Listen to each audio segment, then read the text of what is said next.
जय माता दी। नमस्कार दोस्तों, स्वागत है आप सभी का हमारे YouTube चैनल लक्ष्मी शर्मा की कहानियां पर। हरे कृष्णा कृष्ण कृष्ण हरे राम राम राम हरे हरे। प्रिय भक्तजनों, आज आप सभी श्रवण करेंगे मार्गशीर्ष महीने की महात्म्य कथा 4। ब्रह्मा जी विष्णु भगवान से बोले कि हे केशव, जिसके शरीर को तप चक्र से चिन्हित किया और गुरु मंत्र से मंत्र की दीक्षा ली है, साथ में कमल की और तुलसी माला को धारण किया है, हे केशव, उसका क्या फल मिलता है, उसको आप बतलाइए। श्री विष्णु भगवान ब्रह्मा जी से बोले, जो तुलसी की माला को धारण करता है वह आशोच आचार भ्रष्ट होने पर भी मुझको ही आकर मिलता है, इसमें कोई संचय नहीं है। धात्रीफल यानी कि आंवला की माला और तुलसी की माला जिसके शरीर में दिखाई देती है वह भगवत भक्त मनुष्य है। जो तुलसी दल की माला मेरे गले में पहने हुए अपने कंठ में धारण करता है वह देवताओं से नमस्कार की योग हो जाता है। तुलसी दल की माला और धात्रीफल यानी कि आंवला की माला पापी पुरुषों को भी मुक्ति देने वाली है। जो सेवक तुलसी दल की व आंवला की माला धारण करता है उसको मुक्ति मिलती है। जो तुलसी दल की माला मेरे को चढ़ाकर धारण करता है उसको उस माला के प्रत्येक पत्र में 10-10 अश्वमेघ यज्ञ करने का फल मिलता है। बस जो तुलसी की माला को धारण करता है उस सेवक को नित्य द्वारिका में रहने वाला फल देता हूँ। जो भक्ति से तुलसी काष्ठ की माला को मुझे अर्पण करके धारण करता है उस मनुष्य में कोई भी पाप नहीं रहता है। जो तुलसी काष्ठ की माला धारण करता है उसका न तो प्रायश्चित है न ही उसके शरीर में अशोच है, बल्कि वह मेरे प्राणों से भी श्रेष्ठ है और मैं उस पर सदा प्रसन्न रहता हूँ। जिस मनुष्य के बाहु और सिर तथा हाथ में और शरीर पर तुलसी काष्ठ का आभूषण है वह मेरा प्रिय भक्त है। जो तुलसी काष्ठ की मालाओं से भूषित होकर पितरों के निमित्त अथवा देवताओं के निमित्त पुण्य कर्म करता है तो उसको कोटि गुना अधिक पुण्य फल प्राप्त होता है। तुलसी काष्ठ की माला को देखकर प्रेत यानी यमराज के दूत दूर दूर से ही भाग जाते हैं। जैसे वायु के वेग से पत्र कहीं का कहीं चला जाता है, जिसके गृह से तुलसी काष्ठ अथवा तुलसी पत्र शुष्क अथवा गीला रहता है, कलयुग में भी पाप नष्ट हो जाता है। पृथ्वी पर भ्रमण करते समय तुलसी काष्ठ की माला धारण करने पर उस भक्त के दुख दुष्ट और शत्रु से भय नहीं रहता है। विश्वासी पाप बुद्धि वाले तुलसी काष्ठ की माला धारण नहीं करते हैं तो उन मनुष्यों का नरक में भी उद्धार नहीं होता, क्योंकि वे मेरे कोप रूपी अग्नि से जले हुए हैं। इस कारण प्रयत्न करने पर तुलसी काष्ठ की माला, कमल की माला, पवित्र धात्रीफल की माला को भक्ति भाव से धारण करना चाहिए। पूर्वोक्त ऊर्ध्व पुंड शंख आदि चिन्हों को धारण कर तुलसी वृक्ष के पास बैठकर हाथ में कुश लेकर मेरा स्मरण करता हुआ संध्योपासन आदि कर्म को करे। मेरा भक्त संध्योपासन करके पहले गुरु को नमस्कार करे, फिर मेरा पूजन करे। गुरु को कुछ भेंट देकर प्रसन्न चित्त से दंडवत प्रणाम करे और एकाग्र मन से आचमन कर पूजा मंडप में आए। कृष्ण मृग चर्म के ऊपर कुश आसन बिछाकर मनोहर आसन पर पद्मासन से अच्छी तरह बैठकर मन के भीतर शुद्धि को करे। तंद्रिय होकर मंत्र पढ़कर 3 प्राणायाम को करके अधोमुख होकर श्रेष्ठ हृदय कमल को विज्ञान रूप सूर्य से हृदय में विकसित करे। हृदय कमल की कर्णिका में सूर्य चंद्र अग्नि का न्यास करे। सूर्य चंद्र अग्नि से युक्त उस हृदय कमल में सूर्य चंद्र अग्नि का वैष्णव स्मरण करे और उसके ऊपर नाना रत्नों से युक्त पीठ को स्थापित करे। उस सिंहासन पर कोमल चिकना और उदय काल के सूर्य के समान कांतिमान अष्टाक्षर मंत्र के प्रत्येक अक्षरों से युक्त कर स्थापित करे। उस कमल पर स्थित कोटि चंद्र के समान कांतिमान चतुर्भुज महापद्य शंख चक्र गदा के धारी कमल पत्र के समान विशाल नेत्र समस्त लक्षणों से युक्त श्रीवस्त्र कौस्तुभ मणि से शोभित वक्ष स्थल और मुझको पीत वस्त्र से युक्त विचित्र आभरणों से युक्त दिव्य भूषणों से भूषित दिव्य चंदन से लिप्त अंग वाले दिव्य पुष्पों से शोभित तुलसी के कोमल दलों की बनी बनमाला से विभूषित कोटि बाल सूर्य के समान कांतिमान और दिव्य कांति से सुंदर समस्त लक्षणों से युक्त महालक्ष्मी को शरीर से धारण करने वाले कल्याण स्वरूप श्री विष्णु का ध्यान कर एकाग्र मन से पवित्रता पूर्वक मन का जप करे। सहस्त्र सत अथवा यथा शक्ति मन में जप करे वह मन ही मन विधि पूर्वक पूजन करे। संप्रदाय के अनुसार मेरे सामने शंख स्थापना करके ध्रुवा पुष्प चंदन जल से पूर्ण करे।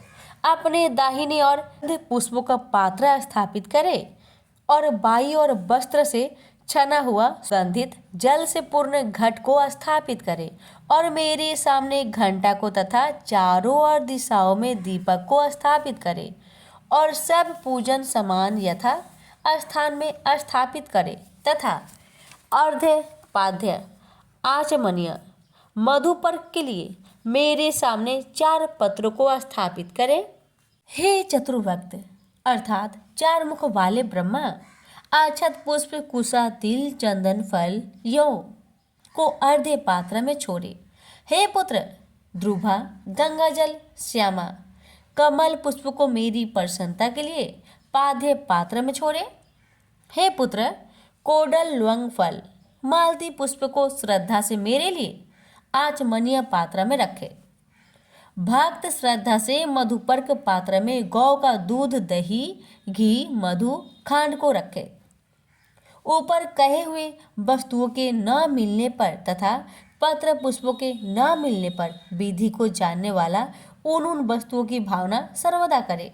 इसके पश्चात करण न्यास को करे और उसी तरह अगर न्यास को करे अपने संप्रदाय के अनुसार बाद में अथवा पहले न्यास को करे और मेरा स्मरण करे अपनी आत्मा को मान स्मरण करे। हे चतुर्वक्त पूजा के आरंभ में मनुष्य मंगल पाठ को पढ़े। इसके बाद मेरा प्रिय जो पंचजन्य शंख है उसका पूजन करे। हे वत्स जिसके पूजन से मुझको परम आनंद होता है। हे वत्स शंख के पूजन में इन मंत्रों को पढ़े। हे पांचजन्य पहले तुम समुद्र से उत्पन्न हुए बाद में तुमको श्री विष्णु भगवान ने अपने हाथ में धारण किया तथा समस्त देवताओं से निर्मित होकर हे पांचजन्य आपको नमस्कार है। आपने नाद से जिमूत तथा सुर और असुर भयभीत होते हैं। हे अयुत चंद्रमा के समान दीप कांतिवान पांचजन्य आपको नमस्कार है और तुम्हारे नाद से देव शत्रुओं की स्त्री के गर्भ पाताल लोक से 1000 टुकड़े हो जाते हैं। पांचजन्य आपको नमस्कार है। सूर्योदय होने पर माला के समान पांचजन्य शंख के दर्शन से ही समस्त पाप विलीन हो जाते हैं। इसके पश्चात फिर उस शंख का स्पर्श करता है तो क्या कहना है। शंख को नमस्कार करके हाथ में रखकर जो वैष्णव मंत्र से भक्ति पूर्वक मुझको स्नान कराता है उसको अनंत पुण्य होता है। इसके पश्चात सुगंधित तेल से मेरे शरीर को लिप्त करे और कस्तूरी चंदन से उपटन आदि करे। हे वत्स सुगंधित जल से मंत्र पाठ पूर्वक मुझको स्नान कराकर और अर्घ्य देकर पाद्य आचमनीय मधुपर्क को दे। बाद में समस्त उपचारों को दे।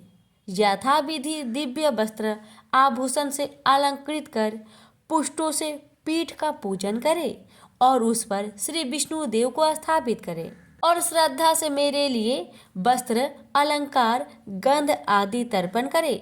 खीर मालपुआ युक्त अनेक प्रकार के नेवत को दे तथा लौंग इलायची युक्त तांबूल भक्ति से मुझे चढ़ाए और भक्ति से सुगंधित पुष्प को निवेदन करे और 10 अंक धूप तथा अष्टांग मनोहर दीप को निवेदन करे और प्रणाम करके आदर पूर्वक स्तुति करके तथा सैया पर शयन कराकर मंगल अर्घ्य निवेदन करे। प्रेम से बोलिए श्री कृष्ण भगवान की जय, राधा रानी की जय, लक्ष्मी नारायण की जय।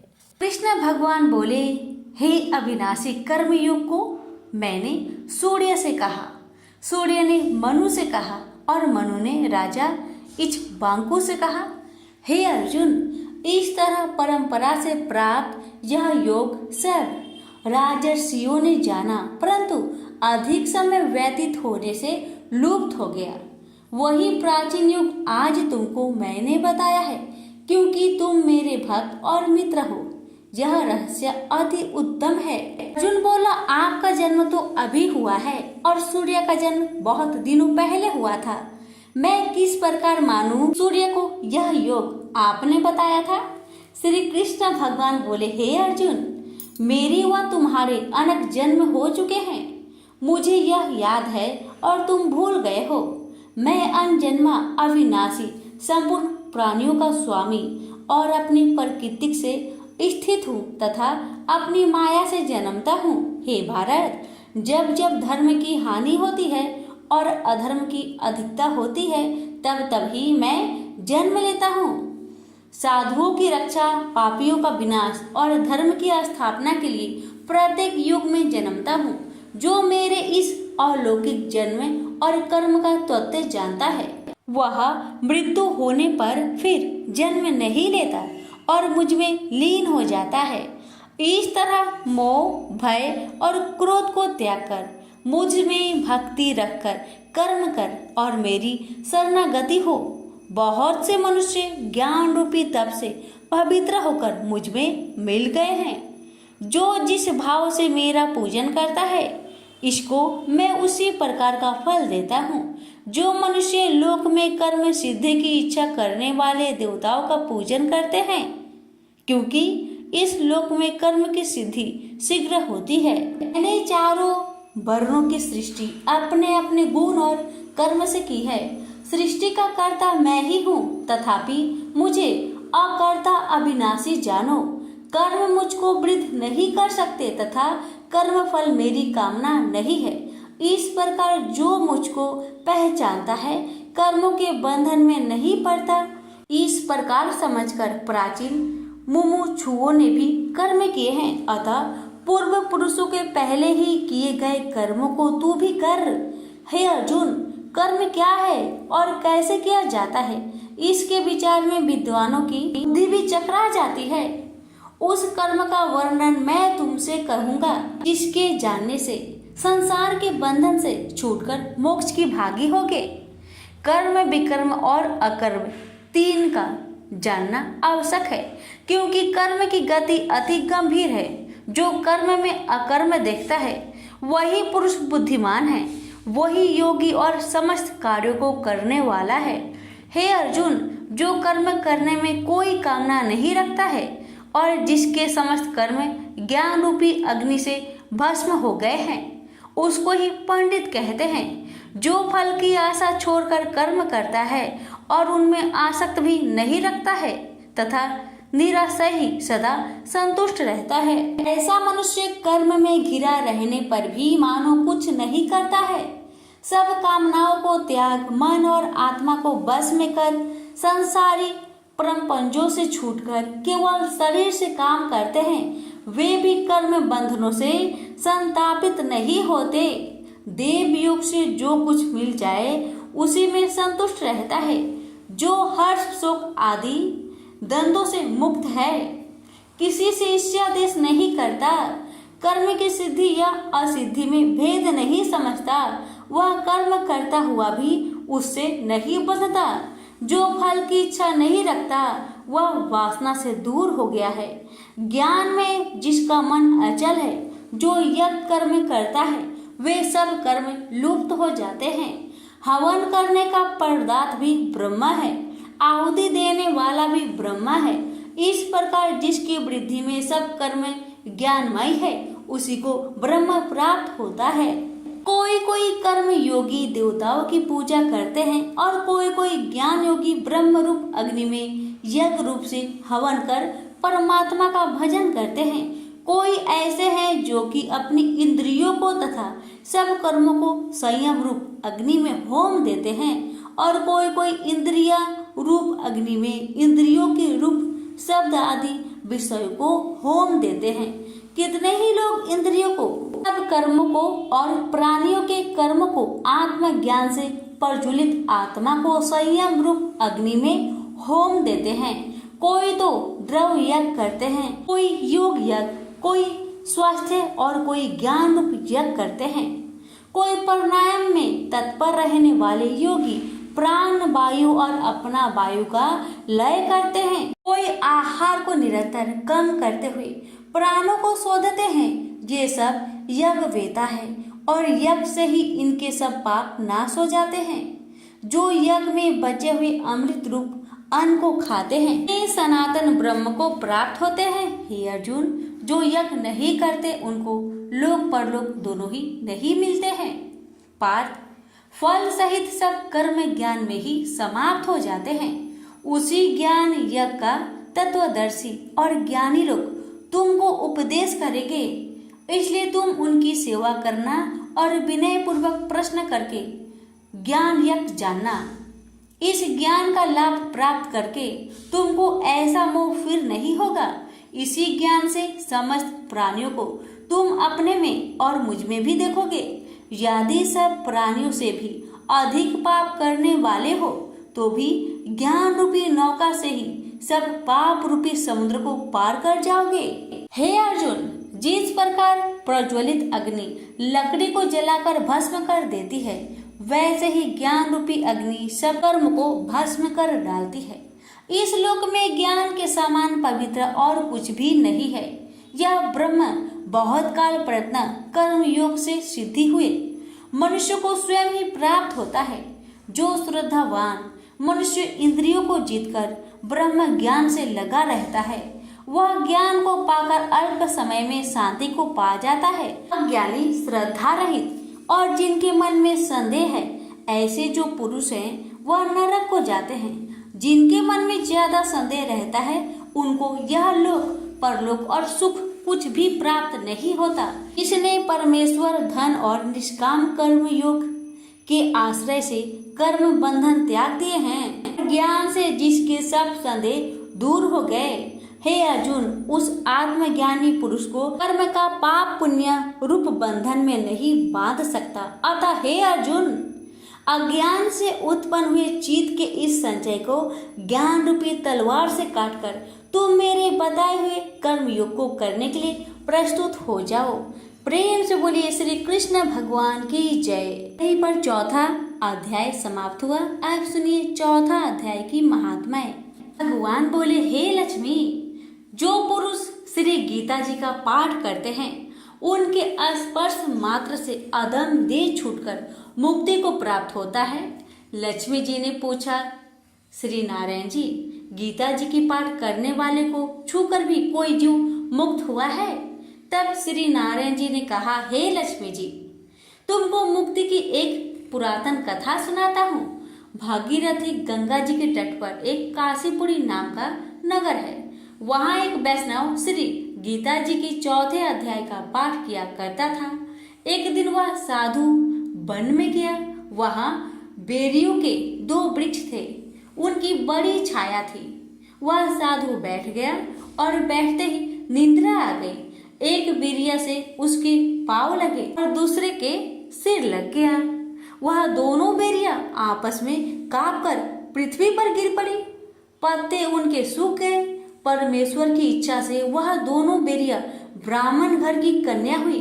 फिर ब्राह्मण के घर में जन्म लेकर उन दोनों कन्याओं ने तपस्या करना आरंभ कर दिया। जब वह दोनों बड़ी हुई तब उनके माता पिता ने कहा, हे पुत्रियों, अब तुम्हारा विवाह करते हैं। तब उन दोनों ने माता पिता से कहा, हम विवाह नहीं करेंगे। उनको अपने पिछले जन्म की खबर थी। उन्होंने कहा, हमारी एक यही अभिलाषा है कि वह साधु हमें पुनः दर्शन दे तो बड़ा अच्छा है। उनके मन में यही था कि वह साधु जिसके स्पर्श करने से हमें अधम देह से छूट कर यह देवदेही मिली है, वह मिली तो बड़ा अच्छा हो। यह विचार कर उन दोनों लड़कियों ने माता पिता से तीर्थ यात्रा करने की आज्ञा मांगी। तब माता पिता ने उन्हें तीर्थ यात्रा की आज्ञा दी। तीर्थ यात्रा करती करती बनारस में पहुंची तो वहां जाकर देखा कि वही तपस्वी बैठे हैं जिनकी कृपा से हम बेरी के देश से छूटे हैं।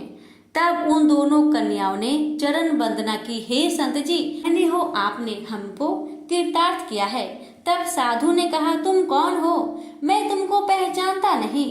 कन्याओं ने कहा, हम आपको पहचानते हैं, हम पिछले जन्म में प्रिया की योनि में थी। एक दिन आप वन में आए तो आपको बहुत धूप लगी थी, तब बेरिया की छाया तले आप आ बैठे। लंबासन होने से एक बेरी से आपके चरण लगे और दूसरी बेरी से सिर लगा, तो उसी समय हम बेरी की योनि से मुक्त हो गए। अब हमने ब्राह्मण के घर में जन्म लिया है और बहुत सुखी हैं। आपकी कृपा से ही हम मोक्ष को प्राप्त हुए। तब तपस्वी ने कहा, मुझे इस बात का पता नहीं था। अब तुम आज्ञा करो, तुम्हारी क्या सेवा करूं, क्योंकि तुम ब्रह्म स्वरूप उत्तम जन्म श्री नारायण जी का मुख हो। तब उन दोनों कन्याओं ने कहा, आप हमको श्री गीता जी के 4थे अध्याय का फल प्रदान करें, जिससे हम देवदेही पाकर सुखी हो जाएं।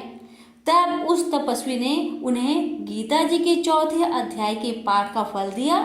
फल के देते ही आकाश से विमान आए। तब उन दोनों ने देवदेही पाकर बैकुंठ को गमन किया। श्री नारायण जी बोले, हे लक्ष्मी जी, ये 4थे अध्याय का महात्म्य है जो मैंने आपको सुनाया है। प्रेम से बोलिए लक्ष्मी नारायण की जय। एक बार गणेश जी महाराज एक सेठ जी के खेत में से जा रहे थे तो उन्होंने 12 दाने अनाज के तोड़ लिए। फिर गणेश जी के मन में पछतावा हुआ कि मैंने तो सेठ जी की यहाँ चोरी कर ली। तो गणेश जी सेठ जी के 12 साल की नौकरी करने लग गए। एक दिन सेठानी राख से हाथ धोने लगी तो गणेश जी ने सेठानी का हाथ पकड़कर मिट्टी से हाथ धुला दिया। सेठानी सेठ से बोली कि ऐसा क्या नौकर रखा है, नौकर होकर उसने मेरा हाथ पकड़ लिया। सेठ जी ने गणेश को बुलाकर पूछा कि तुमने सेठानी का हाथ क्यों पकड़ा? तो गणेश जी ने बोला कि मैंने तो एक सीख की बात बताई है। राख से हाथ धोने से घर की लक्ष्मी नाराज होकर घर से चली जाती है और मिट्टी से हाथ धोने से आती है। सेठ जी ने सोचा कि गणेश है तो सच्चा। थोड़े दिनों बाद कुंभ का मेला आया। सेठ जी ने कहा, गणेश, सेठानी को कुंभ के मेले में स्नान करा के ले आओ। सेठानी किनारे पर बैठकर नहा रही थी तो गणेश जी उनका हाथ पकड़कर आगे डुबकी लगवा लाए। घर आकर सेठानी ने सेठ से कहा कि गणेश ने तो मेरी इज्जत ही नहीं रखी और इतने सारे आदमियों के बीच में मुझे घसीटकर आगे पानी में ले गए। तब सेठ जी ने गणेश जी को पूछा कि ऐसा क्यों किया? तो गणेश जी ने कहा कि सेठानी किनारे बैठकर गंदे पानी से नहा रही थी तो मैं आगे अच्छे पानी में डुबकी लगवाकर ले आया। इससे अगले जन्म में बहुत बड़े राजा और राजपाट मिलेगा। सेठ जी ने सोचा कि गणेश है तो सच्चा। एक दिन घर में पूजा पाठ हो रही थी, हवन हो रहा था। सेठ जी ने गणेश को कहा कि जाओ सेठानी को बुलाकर ले आओ। गणेश जी सेठानी को बुलाने गया तो सेठानी काली चुनरी ओढ़कर चलने लगी तो गणेश जी ने काली चुनरी फाड़ दी और कहा कि लाल चुनरी ओढ़ के चलो। सेठानी नाराज होकर सो गई। सेठ जी ने आकर पूछा, क्या बात है? तो सेठानी ने बोली कि गणेश ने मेरी चुनरी फाड़ दी। सेठ जी ने गणेश को बुलाकर बहुत डांटा और कहा, तुम बहुत बदमाशी करते हो। तो गणेश जी ने कहा, पूजा पाठ में काला वस्त्र नहीं पहनते हैं, इसलिए मैंने लाल वस्त्र के लिए कहा। काला वस्त्र पहनने से कोई भी शुभ काम सफल नहीं होता है। फिर सेठानी ने सोचा कि गणेश है तो समझदार। एक दिन सेठ जी पूजा करने लगे तो पंडित जी ने बोला कि वो गणेश जी की मूर्ति लाना भूल गया, अब क्या करे। तो गणेश जी ने बोला कि मेरे को ही मूर्ति बनाकर विराजमान कर लो, आपके सारे काम सफल हो जाएंगे। यह बात सुनकर सेठ जी को भी बहुत गुस्सा आया और वो बोले कि तुम तो अब तक सेठानी से ही मजाक करते थे, मेरे से भी करने लग गए। तो गणेश जी ने कहा, मैं मजाक नहीं कर रहा हूँ, मैं सच बात कह रहा हूँ। इतने में ही गणेश ने गणेश जी का रूप धारण कर लिया और सेठ और सेठानी ने ही गणेश जी की पूजा की। पूजा खत्म होते ही गणेश जी अंतर ध्यान हो गए। सेठ सेठानी को बहुत धोखा हुआ और उन्होंने कहा कि हमारे पास तो गणेश जी रहते थे और हमने उनसे इतना काम करवाया। तो गणेश जी ने सपने में आकर सेठ जी को कहा कि आपके खेत से मैं 12 अनाज के दाने तोड़ लिया था, उसी का दोष उतारने के लिए मैंने आपके यहाँ काम किया था। गणेश जी की कृपा से सेठ जी के करोड़ों की माया हो गई। हे गणेश जी महाराज, जैसे सेठ जी को दिया वैसा सबको देना, कहते को, सुनते को और सारे परिवार को दे। प्रेम से बोलिए जय श्री गणेश। धन्यवाद।